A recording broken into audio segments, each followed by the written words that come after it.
اللہ تعالیٰ قرآن پاک میں ارشاد فرماتا ہے، اے ایمان والو، تم پر روزے فرض کیے گئے ہیں جیسا کہ تم سے پہلی امتوں پر فرض کیے گئے، تاکہ تم اللہ سے ڈرو، تقوی اختیار کرو۔ روزہ رکھنا ہر مسلمان عاقل و بالغ مرد عورت پر فرض ہے۔ اگر کوئی شخص روزے کی فرضیت کا انکار کر دے تو وہ اسلام سے خارج ہو جائے گا، یعنی ایسا شخص مسلمان نہیں رہے گا۔ احادیث کریمہ میں روزہ رکھنے کی اتنی فضیلتیں آئی ہیں، اگر کوئی انسان صدق دل سے انہیں سن لے اور اپنے دل میں انہیں بٹھا لے تو انشاءاللہ تعالی وہ کبھی روزہ نہیں چھوڑے گا۔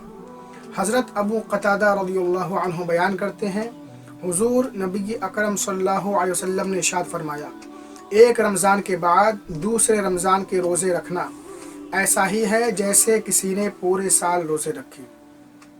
ایک روایت میں ہے، اللہ کے رسول صلی اللہ علیہ وسلم نے ارشاد فرمایا، جس نے ایمان کی حالت میں ثواب کی نیت سے رمضان کے روزے رکھے، اللہ تعالیٰ اس کے پہلے کے سب گناہ معاف فرما دیتا ہے، اور رمضان کی آخری رات میں اس کو گناہوں سے اس طرح پاک و صاف فرما دیتا ہے جیسا کہ وہ آج ہی دنیا میں آیا ہے۔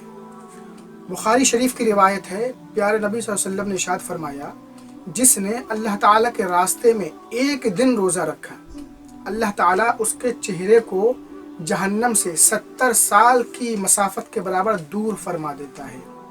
اس حدیث پاک سے اندازہ لگایا جا سکتا ہے، جب ایک روزے کا اتنا ثواب ہے تو جو لوگ رمضان کے مہینے میں 30 روزے رکھتے ہیں، اللہ تعالیٰ ان کو جہنم سے کتنا دور فرما دے گا۔ ایک دوسری حدیث میں ہے، حضرت ابو ہریرہ رضی اللہ عنہ بیان کرتے ہیں، اللہ کے رسول صلی اللہ علیہ وسلم نے ارشاد فرمایا، جس نے اللہ تعالیٰ کی رضا اور خوشنودی کے لیے ایک دن روزہ رکھا، اللہ تعالیٰ اسے جہنم سے اتنا دور فرما دے گا جیسے کوا جب وہ بچہ تھا اس وقت سے اڑتا رہا یہاں تک کہ وہ بوڑھا ہو کر مرا۔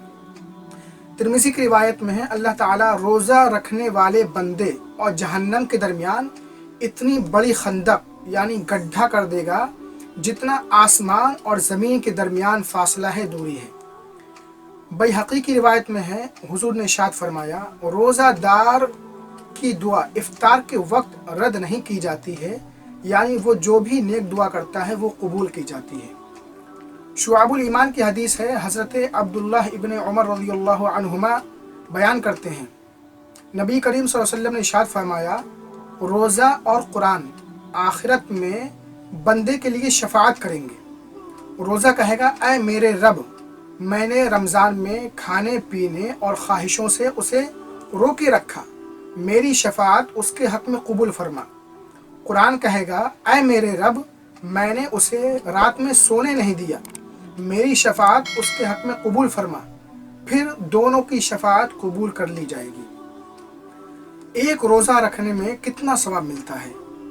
نفل روزے کے بارے میں حضور ارشاد فرماتے ہیں، اگر کسی نے ایک دن نفل روزہ رکھا اور پوری زمین بھر کے اسے سونا دیا جائے، جب بھی اس کا ثواب پورا نہیں ہوگا، اس کا ثواب تو آخرت میں ہی اللہ تعالیٰ اس کو عطا فرمائے گا۔ جب نفل روزے کا اتنا ثواب ہے تو ذرا سوچئے کہ فرض روزوں کے ثواب کا عالم کیا ہوگا، ان کا کتنا زیادہ ثواب ہوگا۔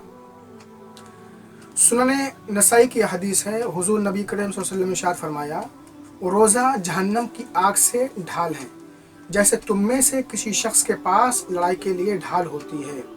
روزہ مسلمانوں کی جہنم کے آگ سے حفاظت فرمائے گا۔ حضرت ابو ہریرہ رضی اللہ عنہ سے روایت ہے، حضور نبی اکرم صلی اللہ علیہ وسلم نے ارشاد فرمایا، ہر چیز کی زکوٰۃ ہے اور جسم کی زکوٰۃ روزہ رکھنا ہے۔ ناظرین کرام، جنت میں بعض مخصوص اعمال صالحہ کے اعتبار سے 8 دروازے ہیں۔ جو شخص دنیا میں خلوص نیت سے ان میں جس عمل صالح کا بھی عادی ہوگا، وہ جنت میں اسی عمل کے دروازے سے جائے گا۔ ریان جنت کا وہ دروازہ ہے جس میں سے صرف روزے دار ہی داخل ہوں گے۔ حضرت سہل بن سعد رضی اللہ عنہ بیان کرتے ہیں، حضور نبی اکرم صلی اللہ علیہ وسلم نے ارشاد فرمایا،